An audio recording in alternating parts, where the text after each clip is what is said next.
মামলায় ফেঁসে গেলেন সাকিব, হতে পারে ফাঁসি, যা জানালেন ডিএমপি কমিশনার।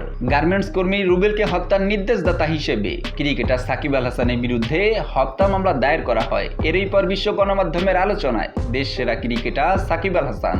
যেহেতু সাকিব হত্যা মামলার আসামি, তাই তাকে নিয়ে আইন শৃঙ্খলা বাহিনী প্রশ্নের সম্মুখীন হবে, এটাই তো স্বাভাবিক। তাই তো গণমাধ্যমের মুখোমুখি হয়েছিলেন ঢাকা মহানগর পুলিশের ডিএমপি কমিশনার মোহাম্মদ মাইনুল হাসান। সেখানে সাকিবের বিষয়টি নিয়ে প্রশ্নের সম্মুখীন হন তিনি। এক প্রশ্নের জবাবে ডিএমপি কমিশনার বলেন, যে কোনো মামলায় অপরাধের ইনভলভমেন্ট অর্থাৎ সম্পৃক্ততা থাকে। আন্দোলনের বিরুদ্ধে যারা অর্থ, পরামর্শ, মিডিয়াতে উস্কানিমূলক বক্তব্য দিয়েছেন তাদের বিষয়ে তদন্ত হবে। সাকিব যেহেতু জুলাইয়ের আগে থেকেই বাংলাদেশের বাইরে, তাই কিভাবে চলবে মামলার কার্যক্রম?